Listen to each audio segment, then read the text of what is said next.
Hello everyone, আজকে আমি তোমাদেরকে দেখাবো আলুর পকোড়ার রেসিপি। বাড়িতে কোনো আলু পচে গেলে বা দাগি হলে একদম ফেলে দেবে না, ওটা দিয়েই বানিয়ে নেওয়া যাবে মুচমুচে ক্রাঞ্চি অ্যান্ড টেস্টি আলুর পকোড়া। তো চলো ভিডিওটা দেখে নাও।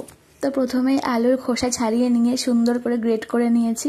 গ্রেট করার পরে 3-4 বার জল পাল্টে পাল্টে ধুয়ে নিয়েছি। অবশ্যই ধুয়ে নিতে হবে, নাহলে আলুর মধ্যে অনেক নোংরা থাকে।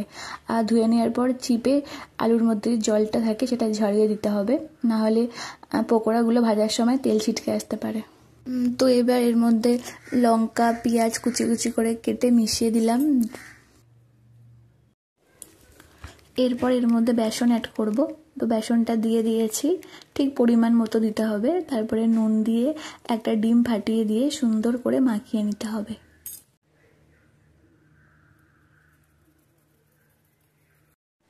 তো তেলটা গরম হয়ে গেলে এক একটা করে পকোড়া গোল গোল শেপ দিয়ে সুন্দর করে ভেজে নিতে হবে। আর ভাজার সময় অবশ্যই গ্যাসের ফ্লেমটা লোতে রাখতে হবে, না হলে কী হবে, বাইরেটা সুন্দর করে ভাজা হবে কিন্তু ভেতরটা কাঁচা থাকবে। আর গ্যাসের ফ্লেমটা লোতে রাখলে ভেতরটা বাইরেটা দুটোই সুন্দর করে ভাজা হবে। তো কেউ সস দিয়েও খেতে পারো বা কেউ মুড়ির সাথেও খেতে পারো। আমি তো মুড়ি দিয়ে খাবো বলে বানিয়েছি। তো দেখতেই পাচ্ছ কি সুন্দর লোভনীয় দেখতে হয়েছে, আর খেতেও সত্যি খুব টেস্টি হয় আর ক্রাঞ্চি হয়। আর তোমরাও বাড়িতে বানিয়ে খেয়ে দেখো কেমন লাগে। আর যদি কেউ খেয়ে থাকো বানিয়ে, তো আমাকে কমেন্ট করে জানিও, ঠিক আছে?